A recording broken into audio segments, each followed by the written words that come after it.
आणि आता पुण्यातील मुंढवा जमीन घोटाळा प्रकरणी अपडेट समोर येते। आरोपी शीतल तेजवानीची पोलीस कोठडी आज संपणार आहे। संशयित आरोपी शीतल तेजवानीला पुणे कोर्टात दाखल करण्यात येणार आहे।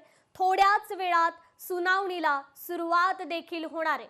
पुण्यातून ही ब्रेकिंग न्यूज समोर येते। पुण्यातील मुंढवा जमीन घोटाळा प्रकरणी जी आरोपी आहे शीतल तेजवानी, तिची पोलीस कोठडी आज संपणार आहे।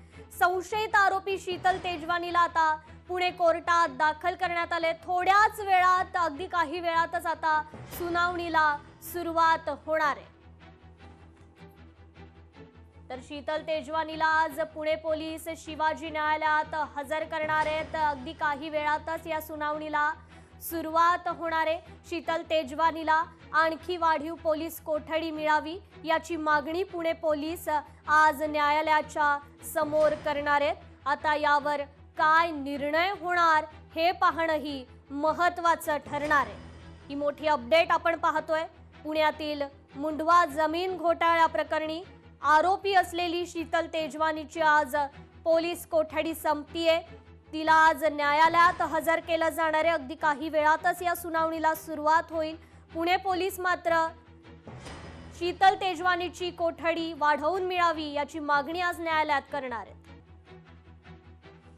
या संदर्भात आपण अधिक अपडेट घेऊयात आपले लोकशाही मराठीचे प्रतिनिधी चंद्रशेखर भांगे यांच्याकडून।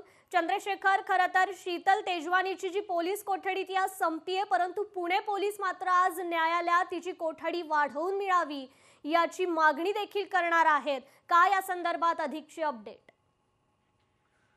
खरं तर आपण पाहिलं की शीतल तेजवानी ही जी आहे पोलीस कोठडीमध्ये पोलिसांना कोणत्याही पद्धतीची माहिती देत नाही। ज्या पद्धतीनं पार्थ पवारांना जो सरकारी जमीन विकल्याचा जो सगळा सातबारा आहे किंवा त्या संदर्भातली सगळी कागदपत्रे आहेत ती शीतल तेजवानी जी आहे ती पोलिसांना ओरिजिनल अद्याप देत नाही। ज्या महार वतन बांधवासोबत तिचे करार झालेले आहेत, तिचे जे अॅफिडेविट झालेले आहेत आणि त्यांचा जो पॉवर ऑफ पॅटर्नचा करार आहे, हा करार सुद्धा जो ओरिजिनल करार आहे ती अद्याप पोलिसांना दिलेली नाही। हा एक सर्वात महत्वाचा आजचा मुद्दा असणार आहे आणि या मुद्द्यावरती शीतल तेजवानीची अधिकची पोलीस कोठडी जे पुणे शहर पोलीस आज मागणार आहेत। आणि दुसरी बाजू जर आपण पाहिलं तर तिच्या विरोधात बावधन पोलिसांमध्ये गुन्हा दाखल आहे।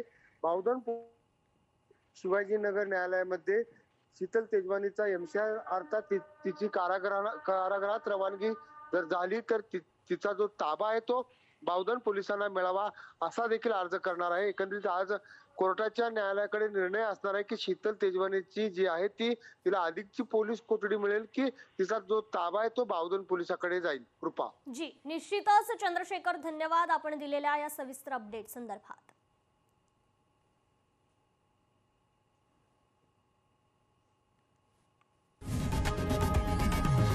लोकशाही मराठी ऐका, पहा, जागरूक रहा।